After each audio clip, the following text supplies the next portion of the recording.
Di saat kita kuliah, pahami dan sadarilah bahwa yang kita kejar bukan cuman sekedar selembar ijazah. Iya, betul. Setelah itu Iya. ada sesuatu yang harus dia lakukan. Harus dilakukan, oleh karena itu butuh persiapan yang Iya, panjang. iya, iya.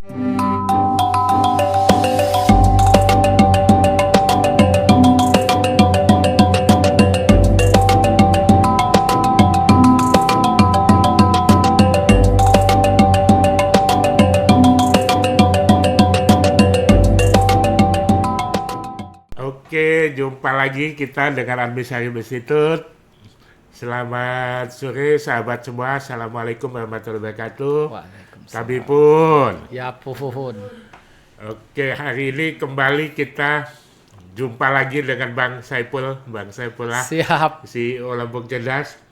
Kita selalu kalau dengan Bang Saiful ini yang dibahas isunya terkait dengan pendidikan. Ya, bagaimana pendidikan di Lampung ini bisa semakin lama semakin baik tentunya, Baik, ya. sejalan dengan visi Lampung Cerdas ya. Cerdas. Selamat sore Bang Saiful. Sore, Kiai. Terima kasih sudah diundang kembali, Kiai. Iya, ini loh Bang Saiful.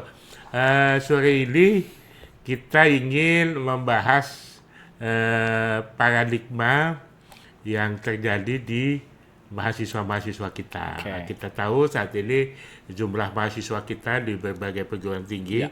khususnya di Lampung ini semakin lama semakin banyak. Betul. Namun demikian, kalau kita lihat masih kita bilang lah, mahasiswa-mahasiswa kita ini banyak yang belum punya roadmap. Oke, Kira-kira sepakat, nanti kalau dia lulus mau jadi apa? Ya. Nah ini mungkin Ya. pengalamannya Bang Saiful membina anak-anak terkait seperti ini bagaimana Oke. ini? Mungkin silakan Bang Saiful. Menarik banget ini pembahasan. Jadi sebelumnya barangkali saya full disclaimer dulu Ya, ya. Kita udah beberapa kali diskusi, fokus kita memang di pendidikan. Pendidikan, ya. ya. Tapi bukan berarti apa yang kita coba, yang saya full ungkapkan dalam prosesnya pasti selalu benar, tentu enggak. Ya. Sifatnya ini diskusi. Ya. Nah, jadi pengalaman yang kita lihat, data juga yang kita lihat, mungkin saya pun mulai dari satu angka dan satu data bahwa kita harus sadar ada 87% mahasiswa di Indonesia itu salah memilih jurusan. 87%. 87%. Ini versi Kompas. Masih Kompas ya. Oke. Di sisi lain ada data juga menunjukkan 91% mahasiswa yang lulus itu tidak bekerja di jurusan yang sesuai atau nggak linear. Oke, 91% 1%. guys. Ini Luar kan data biasa, yang kan? cukup luar biasa kan. Nah, akhirnya menjadi satu tergelitik lah kita di Lampung Cerdas coba diskusi dan akhirnya beneran kita menemukan apa yang versi Kiai Admi tadi sampaikan, banyak banget mahasiswa itu nggak punya roadmap. Iya.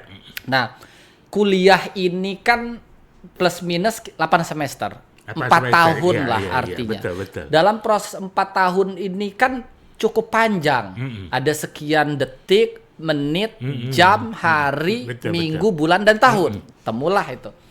Kalau kita nggak punya tujuan, itu bahaya banget. Betul. Nah, maka kalau saya dengan teman-teman di Lampung Cerdas itu akhirnya turunin ke beberapa program ya. Jadi izin share dikit, kalau di Lampung Cerdas itu kita ada untuk mahasiswanya, itu ada program sekolah public speaking, Oke. kelas pengusaha, kemudian live mentoring, Oke, ya. dan ada beberapa program-program lainnya.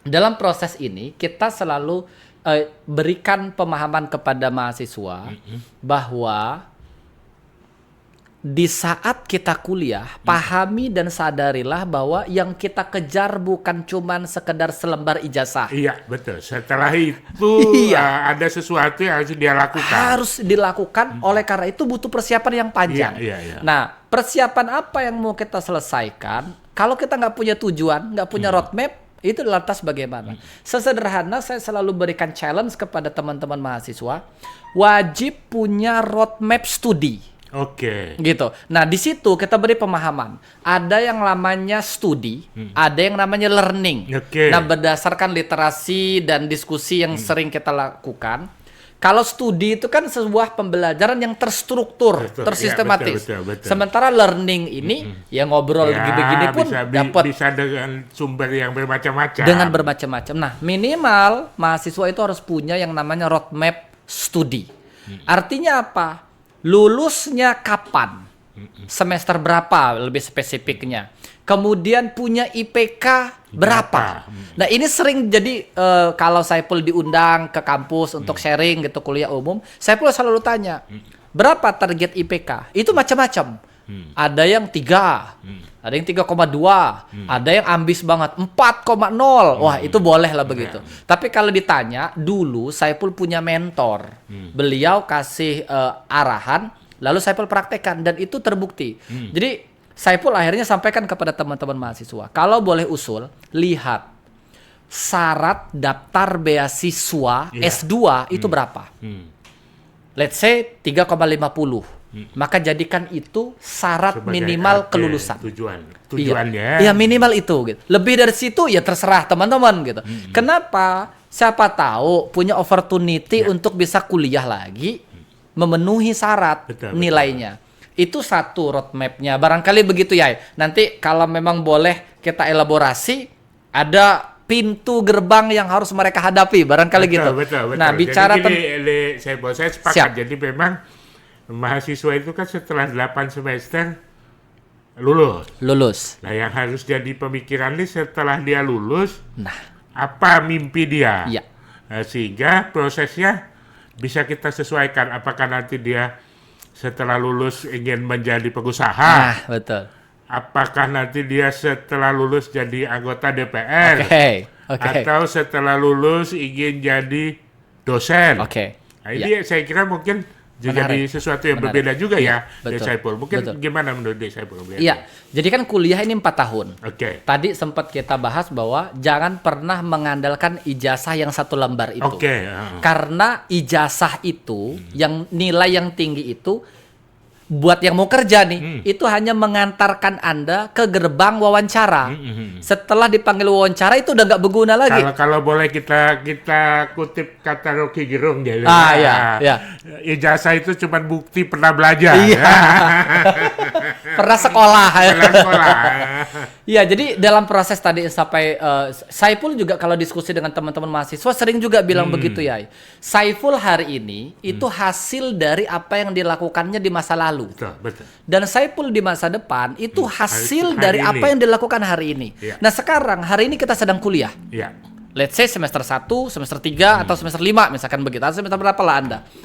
Maka ketika Anda lulus berarti kan hasil daripada yang dilakukan sekarang. Betul. Nah, kalau kita bisa potret di Indonesia lah secara spesifik, itu Saiful selalu bilang ke teman-teman mahasiswa itu minimal kalian itu bakal dihadapkan dengan 3 sampai 4 pintu setelah lulus. Pintu pertama bagi teman-teman yang mau jadi karyawan, jadi profesional, maka teman-teman akan masuk ke dalam gerbang ini. Jadilah kalian karyawan. Kompetensi diminta di sini. Yang kedua, ada gerbangnya. Gerbang ini adalah gerbang pengusaha. Jadi bagi yang betul-betul mau jadi pengusaha, jadi entrepreneur, ini gerbangnya. Ada gerbang yang ketiga. Dia nggak mau jadi karyawan. Dia nggak mau jadi pengusaha. Dia pengen jadinya akademisi. Dia pengen jadi guru, dia pengen jadi dosen, dia pengen jadi peneliti dan di sini. Nah, Anda silakan. Artinya di sini butuh nilai yang tinggi. Tapi perlu persiapan ke arah situ. Kemudian yang keempat, ini juga sering terjadi. Ini teman-teman saya banyak mengalami ini juga. Dia masuk ke pintu gerbang yang terakhir. Itu pintu gerbang politikus. Artinya saya harus aktif di organisasi kemahasiswaan dan lain-lain ya. Betul. Nah, artinya Saiful selalu bilang bahwa apapun jurusan Anda hari ini, tentukan dari sekarang gerbang mana atau pintu mana yang mau ditempuh. Kalau mau disiapin dari sekarang. Mau jadi pengusaha, ya dimulai, siapkan dari sekarang. Digital marketing, temuin pengusaha, belajar dengan mereka. Pengen jadi karyawan, mulai perbaiki skill, kompetensi, kemudian nilai, kemudian sesederhana, banyak orang nggak lulus verifikasi berkas, seleksi berkas, gara-gara CV-nya nggak bagus. Betul. Artinya Cara buat CV skill yang ngebuat betul. CV, ya itu harus belajar diperbaiki. juga ya, Jangan sampai sedikit-sedikit ujung-ujungnya ilmunya kayak ya. pembahasan kita kemarin, ujung-ujungnya joki lagi. Oke lagi. Gitu sesederhana Ya, itu. ya, Artinya Saiful selalu ngajak satu buat roadmap. Ya. Yang kedua, pilih dari sekarang pintu gerbang mana dan dipersiapkan dari sekarang supaya Ini bisa lebih cepat. sudah mulai kita lakukan ya di Lampung Cerdas. Ya, kita udah sekitar 6 tahun ini ya. 6 tahun ini proses ya. Cuman secara masif itu pasca COVID. Oke. Karena kita terdigitalisasi. Jadi menyentuhnya itu alhamdulillah udah se-Indonesia. Oke, luar biasa Gitu. guys. Lampung Cerdas ini keren banget ya. Oke, Bisa mengadvokasi anak-anak didik kita, mahasiswa-mahasiswa kita yang ya kita harapkan tidak hanya memiliki kompetensi, Ya, tapi juga memiliki mimpi ya, mimpi yang baiklah untuk apa yang ingin Betul. dia capai ke Betul. masa depan gitu ya. Betul. Oke, ada yang lain mungkin di Saiful yang mau ditambahkan untuk memperjelas roadmap-nya mahasiswa ini mungkin. Oke, dalam proses ini barangkali Saiful bilang gini, ada satu kalimat yang itu selalu Saiful ulang-ulang. Kalimatnya kira-kira gini, you are what you think. Kamu adalah apa yang kamu pikirkan. Kalau kita tarik dalam versi agama kita, Allah itu bilang, yaitu aku sesuai dengan prasangka hambaku. Oke, luar biasa. Oke, nah jadi buat teman-teman pemuda, khususnya mahasiswa, tetapkan di pikiran kita bahwa kita harus berpikir bisa. Selalu katakan yes I can, yes I can. Oke. Sambil terus kita berjuang untuk menemukan jalan yang luas Benar, itu. benar. Kira-kira gitu ya. saya jadi teringat juga ini ya, sebuah quote ya yang dulu cukup menginspirasi saya. Dikatakan bahwa bila engkau sedang menderita, mengacalah dalam-dalam kelubuk hati. Mantap. Di sana kelak akan kau dapati hanya yang memberimu derita berkemampuan memberimu bahagia. Wah, Jadi tidak ada bahagia yang dicapai tanpa penderitaan. Sepakat. Ini saya jadi senang ini sudah mengutip quote-quote gitu. Iya, Kayaknya mulai hari ini kita mulai saling kutip Kuat, Kuat menarik. ini ya. Ya, karena itu satu penggal kalimat tapi masuk dan menyadarkan kita. Sesederhana gini, Saiful baru aja kemarin baca bahwa manusia itu apapun kondisinya, dari latar belakang manapun dia akan dipaksakan terhadap dua hal. Oke. Dan manusia itu dipaksa untuk kerja keras. Betul. Tapi ada dua pilihan. Manusia mau kerja kerasnya sekarang, tapi bahagianya nanti. Atau santai-santai sekarang, tapi dipaksa untuk kerja keras nanti. Gitu. Oke guys, Oke, ini siap. menarik sekali. Udah mulai kita berpantun-pantun. Saya Siap. kasih quote dalam bahasa Lampung juga sedikit. Ini penting juga ya. Di Lampung itu ada quote mengatakan bahwa kekalau ulo jadi gatau, Oke. tulung jadi matangari. Oh, oke. Nah, jadi artinya kira-kira mudah-mudahan sesuatu yang kecil ini Iya. bisa menjadi sesuatu yang bermanfaat kelak ya Batanghari itu Iya, sungai yang besar, sungai yang besar. dan bisa memberikan pencerahan kehidupan kepada anak-anak muda kita. Sekali lagi terima kasih Bang Saiful. Sama-sama ya, terima banget kasih. ini Terima kasih. sudah memberikan inspirasi buat mahasiswa-mahasiswa kita, adik-adik kita. Sampai jumpa lagi. Terima kasih. Wassalamualaikum warahmatullahi wabarakatuh. Terima kasih. Waalaikumsalam warahmatullahi wabarakatuh.